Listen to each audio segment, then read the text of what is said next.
Nite Gubisa Ne Ugala Akadamiyama Yamanangano du Nanganamya ne Dagwa Gawadu Gawada Dadwa Alo Kanyu Chana Mingala Bone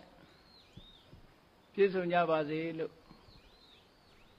Sheuza Sumungong down Abare Nite Gubisa Ne Ugala Akama Uramyasa Hojaro Mugere Tiaro Myadega Nisim Bawama, a Cindy Lina Jindong Vido Chana Dukari Yashibu Yandre Hojatare Todamya Yuche Vido Digni Neugala Dama less sound Dayago Hojama Chibare Logashi Ludari Aloha Ne Hong Kong Dai, Ne Hong Kong Dai Nideko Chuso Jabi Nide Mingala Akadamiyama Kanyu Chanarigu Myolin Downda Jara Tamada de Kulu Chinibare Midi Lumio Pipsi Ne Ugala Akadamiyama Kanyu Chanari Yajabazi Kanyu Chana Mingala Bound in Piso Yabazi the Udu Sumong Chui Bido Yashi Lame Nide Akadamiyama Siwaye Pinyaye Lumuye Mimiro Buane Tayedi Alo Sindibi Shibuya De Yolin Chisa Shijaba Ludarai Aloha Tanido the Kudido Sandagaro Ludariha Duka Gama Chana Janyare Doka Padi Kula, Say Doka, Yomonyare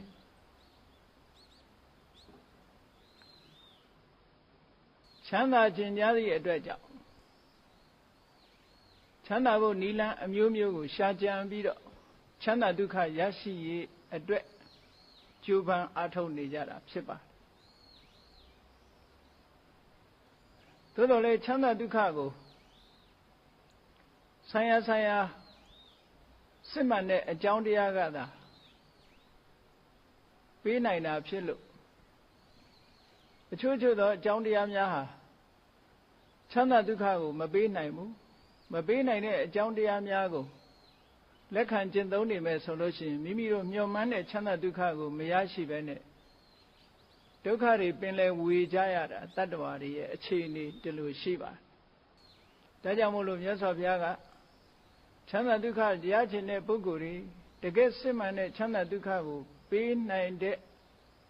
a Joundia Yago a Yin Jaja Turu Dodanima, Hobyo Tara Shiva Ludari Myolinje Lu in Sanda Chongombi of Yoame solution Lurai Ha Siwa Osa Dude Chenyare Chanda Jewa Chenyare Da Ludarai Yolin Downda Jare Sanda de Kube Nide Akadamiya Maleve E Bigger Nide Yakunema Siwaye de Pukang Lare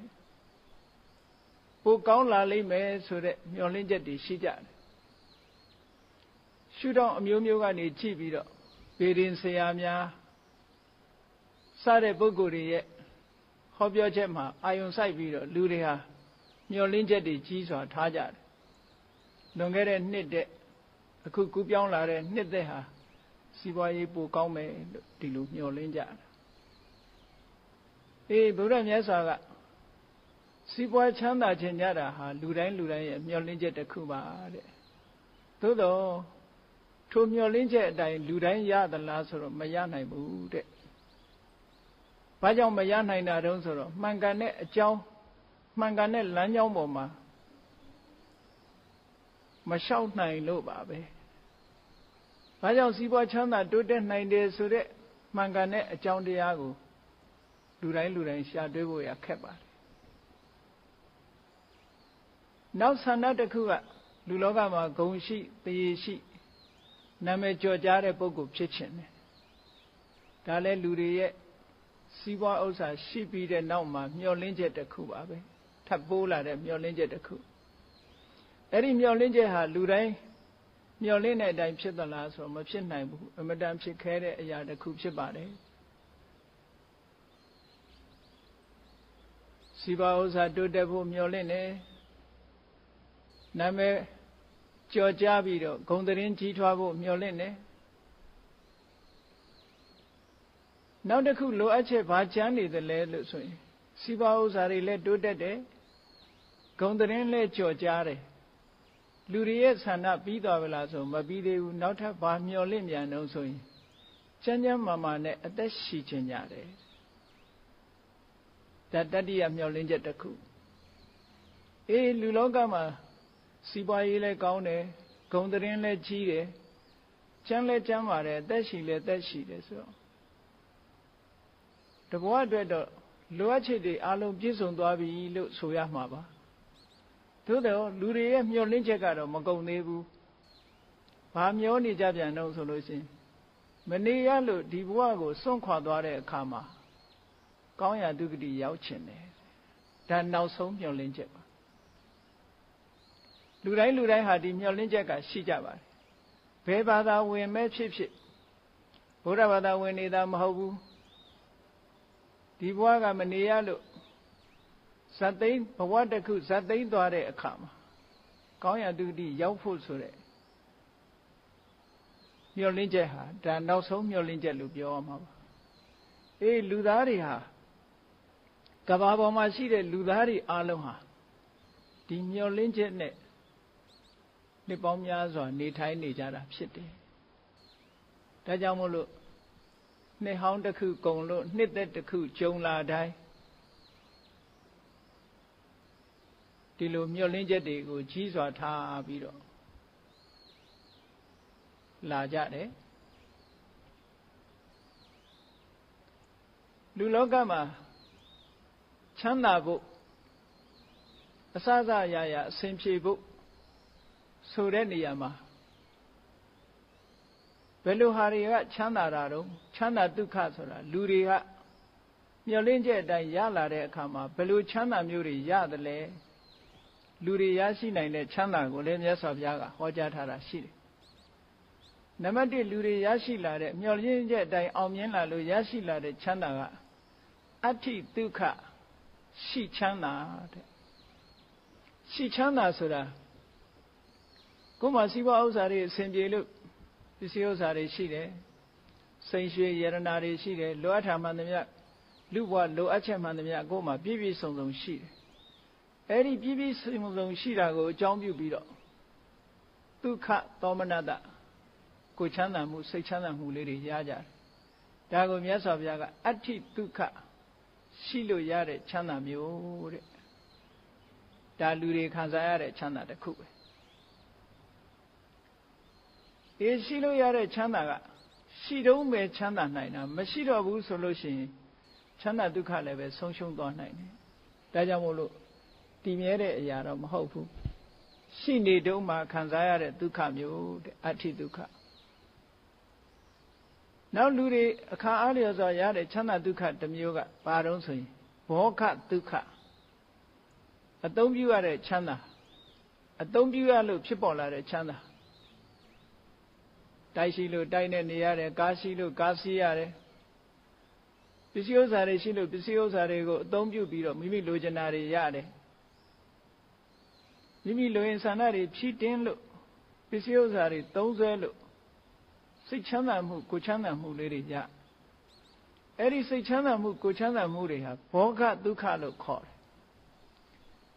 ရလာတဲ့ပစ္စည်းဥစ္စာကိုသုံးစွဲရခြင်းကြောင့်ဖြစ်ပေါ်လာတဲ့ချမ်းသာတဲ့ဒီချမ်းသာမျိုးကိုလည်းပဲလူတွေခံစားကြရတယ်ပေါ့ဒါလည်းပဲသုံးစွဲနေတဲ့အချိန်အမတန်တူတောင်းတဲ့ချမ်းသာဒုက္ခလို့ခေါ်ရမှာပါသုံးစွဲတဲ့အချိန်မှသာရတာအသုံးမပြုနိုင်ဘူးချမ်းသာရေးကြောင့်တော်၎င်းအခြေအနေတစ်မျိုးမျိုးကြောင့်တော်၎င်းအခြေအနေမပေးလို့သောကြောင့်၎င်း မသုံးဆွဲရဘူးဆိုရင်ဒီချမ်းသာဒုက္ခလည်းအလွယ်တကူနဲ့ဆုံးရှုံးသွားတဲ့ချမ်းသာဒုက္ခမျိုးဖြစ်တယ်ဒါကြောင့်မို့ဒါလည်းခိုင်မာတဲ့ချမ်းသာမျိုးတော့မဟုတ်ဘူးလူတွေရရှိတဲ့ချမ်းသာတစ်မျိုးပဲနောက်တစ်ခုကဘာတော့ဆိုရင်လူတိုင်းဟာအစင်မပြေလို့ဖြစ်စေစီးပွားရေးတိုးချဲ့လို့ဖြစ်စေကျွေးတင်နေတတ်တာတွေရှိတယ်ကျွေးရှိနေတဲ့ပုဂ္ဂိုလ်ဒီကျွေးပေါ်မှာအမြဲတမ်းစိတ်ပူပန်ကြရတယ်တချို့နိုင်ငံတွေမှာဆိုလို့ရှိရင်ကျွေးယူပြီးတော့အလုပ်လုပ်ကြတာဖြစ်သောကြောင့်လူတွေရဲ့စိတ်ထဲမှာအမြဲတမ်းဖိစီးနေတယ်ကျွေးတွေကိုပုံမှန်ပေးနေဖို့ရာအတွက်အမြဲတမ်းစိတ်ဟာဖိစီးနေတယ်လာစဉ်မြည်မြဆက်နေရမယ်ဆိုတဲ့ကျွေးတွေရှိနေသည့်အတွက်ကြောင့်အလောက်ကကိုအနားမယူနိုင်မဲနဲ့အလုံးနဲ့လူနဲ့မပြတ်လာစဉ်ဆက်နိုင်ဖို့ရာအတွက်ကုန်းယုံပြီးတော့ကြိုးစားနေကြရတယ်အဲ့ဒါကျွေးရှိနေတဲ့ပုဂ္ဂိုလ်ရဲ့ဆင်းရဲမှုပဲအေးသူများစီကကျွေးမရှိဘူးဆိုတဲ့ပုဂ္ဂိုလ်ကြတော့အာနနယဒုက္ခလို့ခေါ်တယ်ကျွေးကင်းတဲ့ချမ်းသာသူများစီပေးဆက်เสียကျွေးမရှိဘူးကျွေးမရှိသည့်အတွက်ကြောင့်နားကျင်တဲ့အခါနားမယ်သွားကျင်တဲ့အခါသွားမယ်ကျွေးမရှိသည့်အတွက်ကြောင့်ခုနလိုစိတ်ထဲမှာပူလောင်နေတာမျိုးမရှိဘူးကျွေးကင်းတဲ့ချမ်းသာဟာလေလောကမှာတခါတရံလူတွေရနိုင်တဲ့ချမ်းသာမျိုးဖြစ်သည့်အတွက်ကြောင့်အာနနယဒုက္ခတဲ့အဲ့ဒီကျွေးကင်းတဲ့ချမ်းသာမျိုးကိုလည်းပဲလူတွေမျှော်လင့်ချက်ထဲကတခုရလာတတ်သေးတယ်သို့တော့ဒီချမ်းသာတွေဟာတစုံတစ်ခုသောအတိုင်းအတာပေါ်မှာမှီပြီးတော့ရလာတဲ့ချမ်းသာတွေဖြစ်သည့်အတွက်ကြောင့်သိပြီးတော့အဆင့်မြင့်တဲ့ချမ်းသာမျိုးတော့မဟုတ်ဘူးတဲ့နောက်ဆုံးတကယ်အချမ်းသာဆိုတာဘယ်လိုချမ်းသာမျိုးတုံးဆိုရင်အနဝိစ္စဒုက္ခအပြစ်မဲ့ချမ်းသာဟာအချမ်းသာဆုံးပဲဆိုပါစို့အဋ္ဌိဒုက္ခရှိချမ်းသာဆိုတဲ့အထက်မှာအပြစ်တစ်ခုကျူးလွန်ထားလို့ရှိရင်ရှိပေမဲ့ရှိချမ်းသာကိုလွှမ်းမိုးပြီးတော့ဆင်းရဲကြရသေးတယ်ဘောဂဒုက္ခစားနိုင်တောင်းနိုင်တော့လည်းပဲအပြစ်တစ်ခုရှိနေပြန်လို့ရှိရင်ဘောဂဒုက္ခကလည်းပဲလူရဲ့စိတ်ကိုချမ်းမြေ့စေနိုင်မှာမဟုတ်ဘူးအပြစ်တစ်ခုရှိနေလို့ရှိရင်ခုနကကျွေးကင်းတဲ့ချမ်းသာကလည်းပဲကယ်နိုင်မှာမဟုတ်ဘူးဒါကြောင့်မို့လို့လူလောကမှာတန်ဖိုးရှိဆုံးအခိုင်မာဆုံးချမ်းသာဆိုတာကတော့မြတ်စွာဘုရားကအနဝိစ္စဒုက္ခတဲ့အပြစ်မဲ့ချမ်းသာ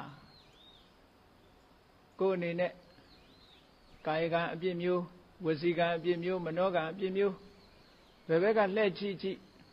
ပြစ်မှုတစ်ခုကျူးလွန်ထားတာမရှိဘူးဆိုလို့ရှိရင်